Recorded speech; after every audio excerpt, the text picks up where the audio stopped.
Hello, I hope you are doing well. I am Milad Kambari, and welcome to the introduction video of another add-on for Blender. In this add-on, I want to teach you the Model Decal Edition add-on, a very simple and practical add-on. And by simple, I mean in terms of workflow.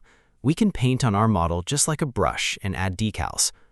Alright, after you have installed the add-on, the first parameter it has for us is the Active Brush. When I click on Active Brush, the brush is activated for me here.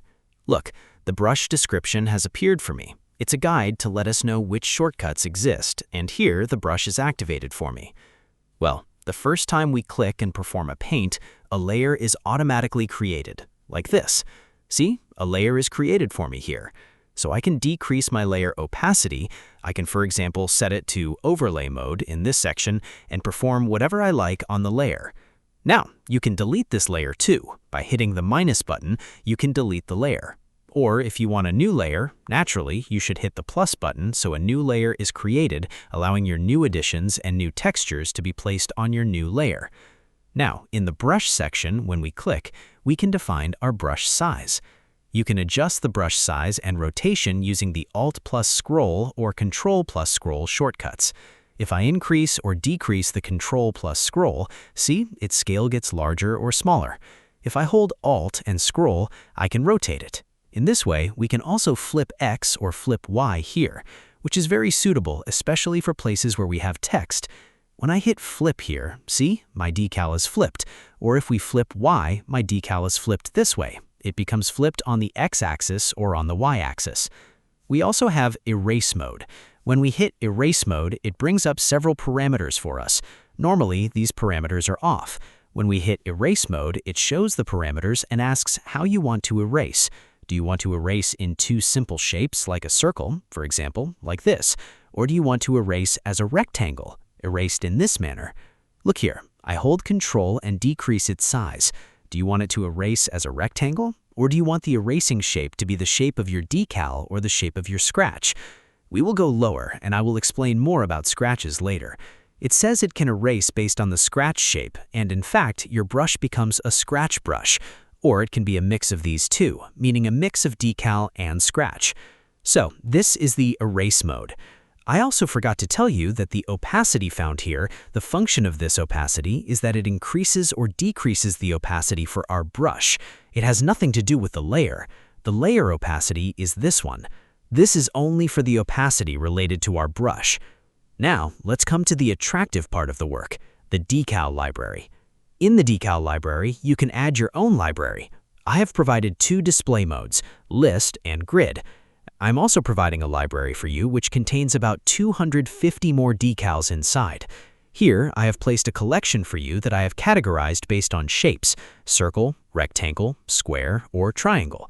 For example, when you enter circle, we have circular decals, we have square decals, and triangles, and you can find and select other decals from this library. So here, you can add a decal by hitting the plus button and add any decal you want. Now, I have placed a collection here for the work we want to do. Also, in the scratch section, we can add scratches here. Alongside this decal library that I provided for you, I have also provided a scratch library. This scratch library offers a different variety of scratches. In fact, we can have imperfections and scratches here, which we can use very effectively on our work. I have provided both libraries for you to use. So, for example, we have a series of scratches and a series of decals here. For instance, I select this decal. When I select this decal, it is automatically combined with this scratch that is right here. You can select another scratch. You can select this one. Always remember, whichever decal you want to select, click on its name. Look here, when you click on its name, it is easily selected. Now, the decal is mixed with this other one. Now, in the decal settings, we again have blend modes. In the scratch settings, we also have blend modes. We can define our scratches based on blend modes or based on the effects I have adjusted here.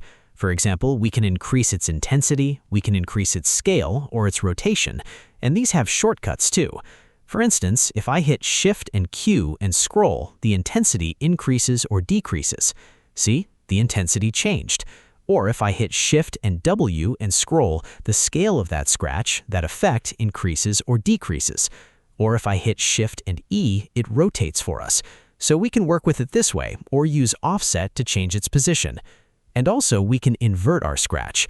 For example, when I invert it here, see, the entire scratch is inverted. The black and white positions swap.